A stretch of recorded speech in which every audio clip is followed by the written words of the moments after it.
Alright, magandang araw po sa inyong lahat mga kababayan. Diretso na tayo. Pakinggan natin yung payag ni Yusek Claire Castro dito sa mga pinaggagawa ni Amy Marcos. Pakinggan natin si Yusek Castro.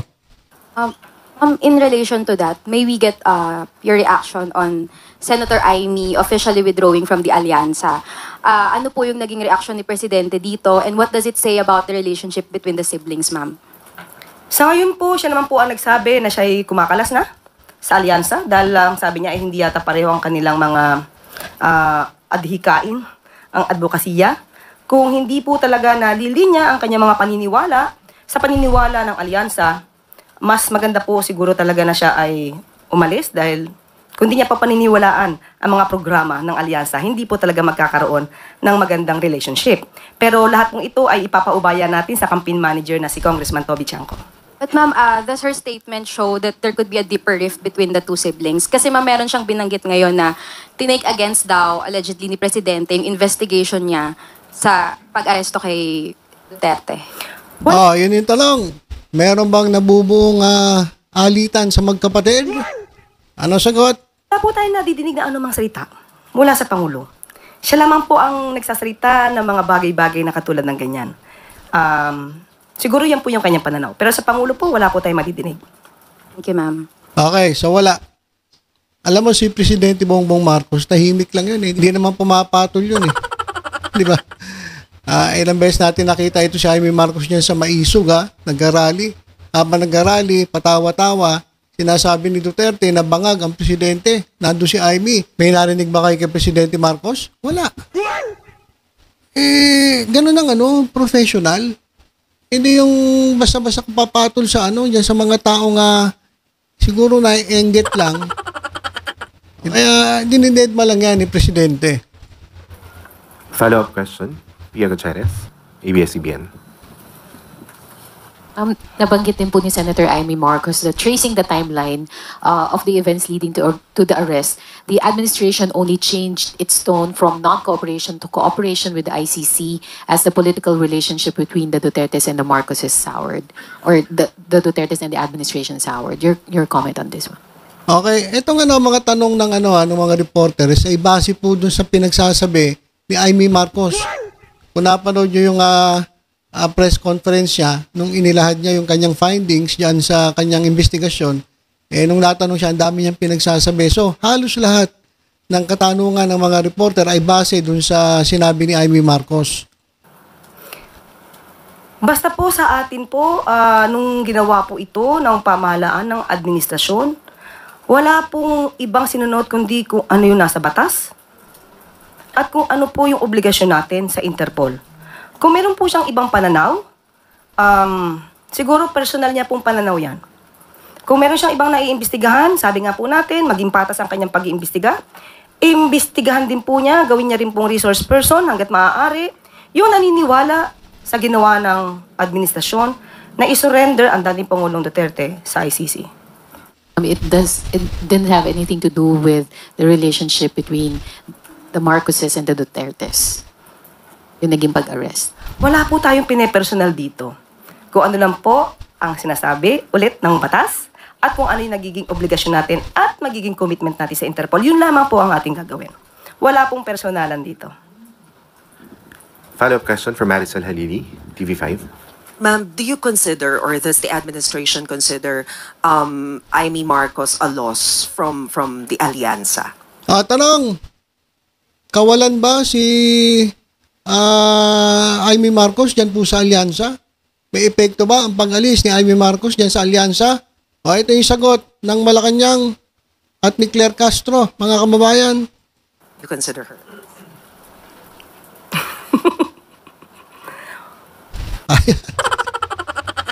Ano ba naman sagot dyan, Attorney Claire Castro? So, tinawanan lang, mga kababayan.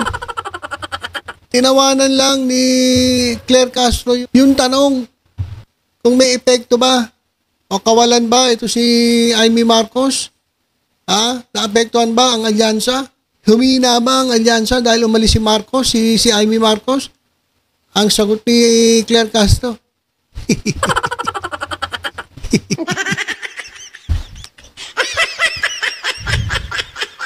Natawa lang si Claire Castro eh. Ano ba yun? Ano bang sagot yun? Wala po ako masabi. Wala daw siya masabi.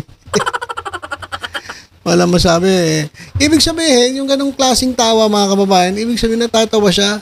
At talagang, kayo guys, mga kababayan, sa tingin ninyo, may epekto ba?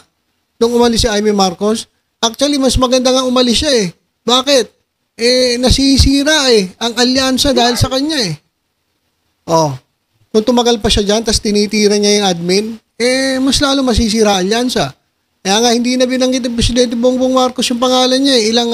Ilang rallies na eh. Oh. So, walang epekto. Walang epekto at nakakasama pa kung nandyan pa rin itong si Amy Marcos sa alyansa. Sa parte po ng alyansa, ibibigay po natin kung ano man ang pananaw po ni ating campaign manager na si Congressman Toby Chanco. Pero the relationship between the president and his sister, how do you describe that? Is it still the same? Are they okay? May lamat ba?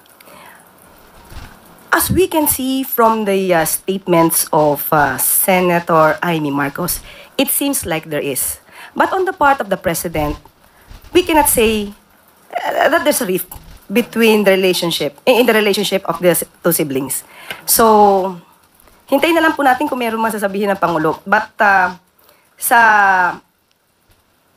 sa ugali po kasi ng Pangulo, hindi po siya masyadong, alam niyo po yun, hindi siya pikon.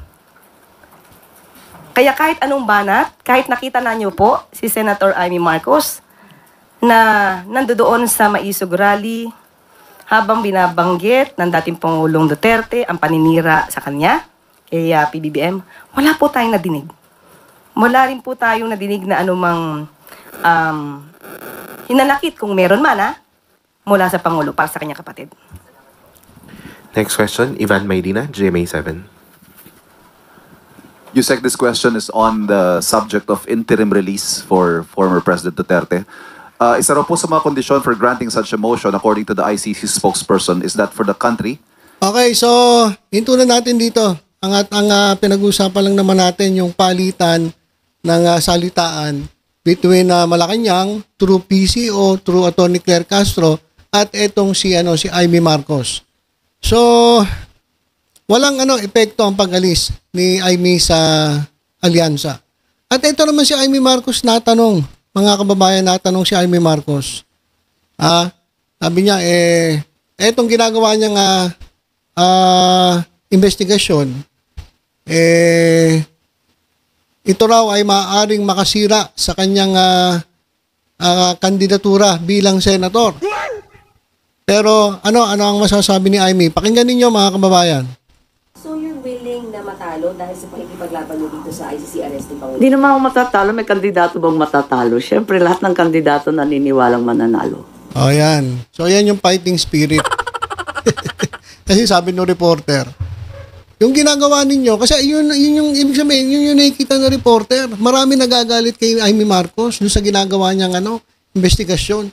So sabi niya, ano po ba masasabi nyo? Willing ba kayong matalo sa paparating na eleksyon dahil sa ikinakasang investigasyon ukol sa pagka-aresto kay Pangulong Duterte? Kasi parang inilalagay niya yung sarili niya sa sa hukay . Parang ibinabaon niya . Parang siya pa gumagawa ng paraan para matalo siya. Pero iba pananaw nito, mga kababayan.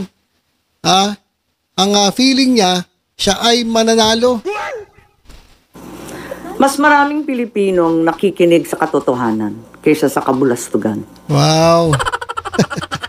Ayun yung mga salita ng politiko, mga kababayan.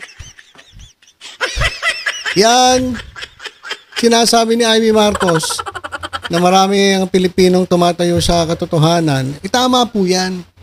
Ang problema, naniniwala ba sa'yo ang taong bayan? Yun yung tanong . Alam nyo kung iba nagsasalita dyan, siguro maniniwala. Pero coming from Amy Marcos, ganun niya sasabihin niya. So parang wow. Para na mga iba-iba ata. Parang ikaw ba yan, Amy? Di ba? Tama naman yung sinasabi niya mga kababayan. Tama yung sinasabi niya. Kaya lang, coming from Amy Marcos, parang kakaiba. Parang iba yung Parang akala ko nga, hindi si Amy ito nagsasalita. Si Amy Marcos pala ito eh. Ano sabi niya? Ulitin nga natin. Wawa. Talo. Mas maraming Pilipino ang nakikinig sa katotohanan kaysa sa kabulastugan. Ayan o. Mas maraming Pilipino nakikinig sa katotohanan kaysa sa kabulustugan. Tama naman sinasabi niya. Pero kapag ikaw ang nagsalita niyan, parang hindi ka panipaniwala. Yun lang yung para sa akin. Yun lang yung para sa akin kasi alam nyo, gas-gas na to eh. Alam na ang diskarte nito ni Amy Marcos. Kaya nga marami nagsasabi, baka ito, hindi na to manalo eh. Tuloy natin. Kaya naninindigan ako na kinakailangan ipaglaban at tayuan. Ang mali ay mali, ang tama ay tama, ang batas ay dapat mangibabaw sa lahat. Wow. Ayan, naririnig niyo ba yan? Si Amy Marcos po yan.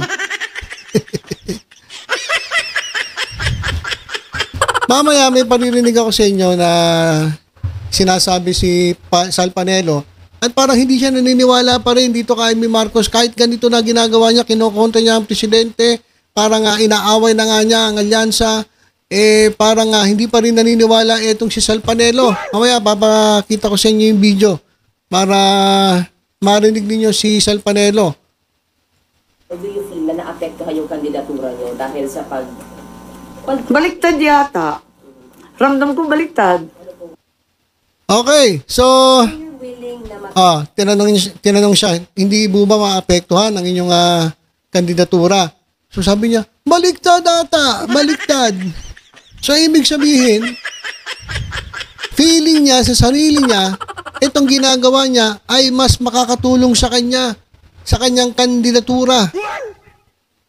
Yun ang sinasabi niya. Pero para sa akin, parang hindi. Ewan ko po sa inyo. Kayo guys, sige nga, comment kayo.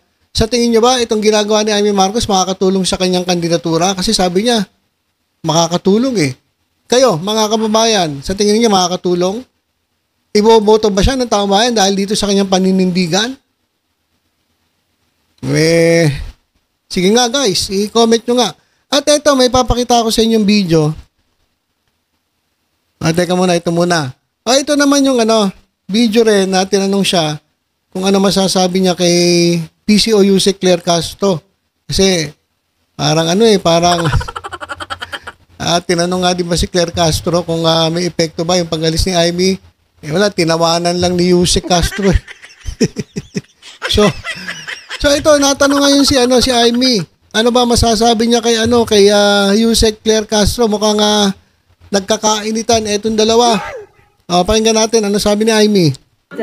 In the immortal words of my mother, Imelda Romualdez Marcos, to Patol is human, to Deadma is divine. Let's be divine.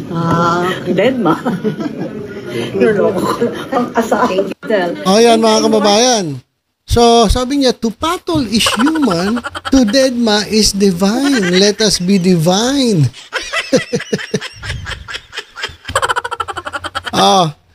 Yan mga kababayan. Ito, may nabasa ako. Sabi, Amy, para maniwala sa iyo mga DDS kasi hanggang ngayon hindi pa naniniwala. Tulungan mo si Tatay Diggs makalabas para maniwala kami. Hindi naniniwala. Alam mo, itong iyong circus, hindi pa naniniwalaan eh. Hindi pa naniniwalaan. Baka bangag din yan. Kunwari lang yung ginagawa niya, hearing style bulok, gusto niya na uli mambudol, usapan nila yung magkapatid. Dapat nadamay pa si Presidente Marcos, usapan daw yan. Para pinagplanuhan daw ng magkapatid, bahala kayo sa buhay niyo. So yan mga kababayan, di rin siya papatol kay Yusek Claire Castro. Ikala naman niya, papatulan siya ni Claire Castro. Tinatawanan ka nga lang ni Claire Castro. At ito, kagaya na itong comment ng ating kababayan, tulungan mo si Tatay Diggs para maniwala kami. May hamon si Sal Panelo dito kay Amy Marcos. Ano sabi ni Sal Panelo para maniwala itong mga DDS sa'yo? Kasi hanggang ngayon, hindi pa rin sila naniniwala sa'yo. Ano sabi ni Sal Panelo? Senadora, kung gusto mo akong maniwala sa'yo, hindi ginagawa mo. Demanda mo. Ikaw mismo magdemanda ka dun sa mga pulis ng lumabag na batas. Number 1. Number 2, kung talagang mali ang ginawa ng gobyerno ito at ang puno ng gobyerno ay ang iyong kapatid, maghain ka ng impeachment laban sa kapatid mo sapagkat yan ay culpable violation of the Constitution. O yun, ang hamon ko sa kanya. Okay, so yun. Ngayon para maniwala ang mga DDS, si Sal Panelo sa'yo, Amy Marcos. Anong una mong gagawin? Demanda mo raw yung mga pulis. Kung nakikita mo na hindi tama ang pag-aresto kay Duterte, idemanda mo yung mga pulis. Pangalawa, mag-file ka daw ng impeachment laban sa iyong kapatid. Para maniwala daw sila. So ngayon, anong gagawin mo, Senator Amy Marcos? Para kang kumuha ng bato na ipinukpok mo sa ulo mo. Yan ngayon ang dinidemand sa'yo ng mga DDS. Tapos mga loyalista, galit na rin sa'yo kasi kung ano-anong pinagagawa mo, imbis na manahimik ka, imbis na tulungan mo ang gobyerno, imbis na tulungan mo ang kapatid mo, ang ganda-ganda ng pwesto mo sa alyansa, kini-endorso ka nila, ngayon umalis-alis ka, at ngayon naninindigan ka, sinasabi mo, nasa katotohanan ka, pero hindi sila naniniwala sa'yo eh. Ikaw lang ang naniniwala sa sarili mo eh. So, ayan mga kababayan, ang problema ni Amy Marcos. Para siyang kumuha ng bato na ipinukpok niya sa kanyang ulo. At hanggang ngayon, kahit anong gawin niya, hindi pa rin po naniniwala ang mga DDS. At kami naman, natatawa lang sa'yo. Kasi yung ginagawa mo parang inilalagay mo yung sarili mo sa hukay eh. Diba? So yun lang po mga kababayan, narinig nyo naman ang palitan ng patutsadahan between Claire Castro ng PCO at ni Amy Marcos. Pero mo, tawanan ka lang ni Claire Castro. Wala ka talagang kumbaga parang wala kang kadating-dating. Yung ginagawa mo parang walang epekto, sa totoo lang. Ikaw lang ang nasisira yan sa ginagawa mo. Kaya yan lang po muna mga kababayan ng ating update. Basta tutok-tutok lang po dito sa Batang Maynila. Ito sa iba pang balita. Ingat po tayong lahat. God bless po.